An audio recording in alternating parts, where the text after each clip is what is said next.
Hello, viewers. Welcome to yet another exciting series in Extra Mile. What a joy for me to be able to come your way week to week, bringing forth diverse aspects of God's Word that we know has the capacity to make a difference in your life. Thank you for joining today. I'm going to be beginning an exciting series today I titled Making Love Last Forever. Making Love Last forever. I'm excited about it because here is the truth. Many in love relationships are failing, are fondling, and are finding themselves in situations they never thought possible. And the problem is not with the concept of love. It's always with the practitioners of love. All right, so I need you to get excited and be a part of this and follow me through this series. Your life will never remain the same, whether you are in love, out of love, trying to get back to love, or you're a counselor, a teacher, or whatever position you occupy in the love issue. It's intriguing to find that most marriages end up in divorce. Most marriages. Depending on what part of the world you are taking your data from. We don't have very verifiable data in this part of the world because very customarily or culturally, certain information are hid. And sometimes people have even separated, they don't make it known. They keep acting like all is well because they don't want to be subject, to the crucibles of societal pressures, questioning and exposure. So they rather just act. So our data in this part of the world is not very comprehensive. But in many other parts of the world, especially in Western Europe, it's very stark and glaring to all. Data is out there. You can pick it up at the drop of a hat. Averagely 50%, depends on what nation, 42%, like in the United States in recent times, 52% in some parts of Europe, first marriages ending in divorce. Second marriage is the same span, anywhere from 56 to 62.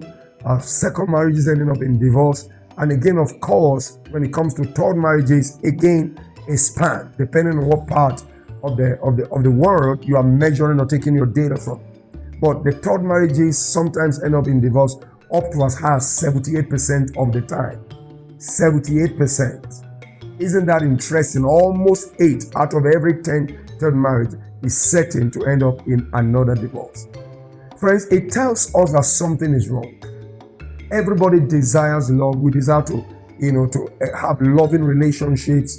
And I'm speaking of the romantic or married type right now. Not just loving family relationships or loving relationships among friends and colleagues and peers. I'm talking about relationships that are meant to blossom into something intimate, into a forever situation. That's why it is titled Making Love Last Forever. Sometimes you want to wonder, why doesn't love last forever? I've never seen anybody, if there will be very few and far apart, who signed the dotted line without an intention to make it last. Nobody will do that, especially with all the fanfare of today's wedding ceremonies.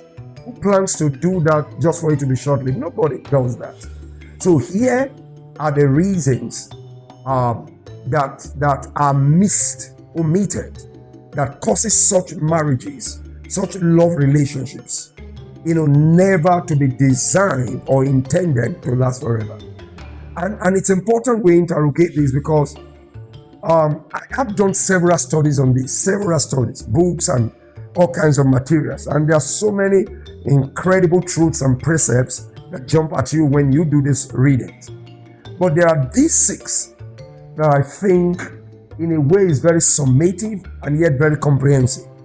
It's very spot on in addressing not just the root, issues that blossom and are exacerbated to lead to breakages and all kinds of disharmony in a relationship, but also because they address the fundamentals. They create the kind of situation and mindset that allows for challenges to be nipped in the bud, discussed with the sincerity it deserves, because the love relationship is not a place where you want to play footsie, you want to act. No, you can't. It doesn't matter how good you are. You can't keep acting forever. It will never work.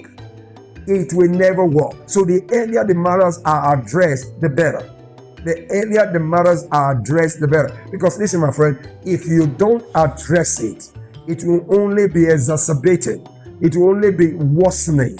And someday there's going to be a convulsion. There's going to be a falling apart. That cleavage will keep expanding until it becomes what people call irreconcilable differences. The truth of the matter is that it doesn't have to be that way.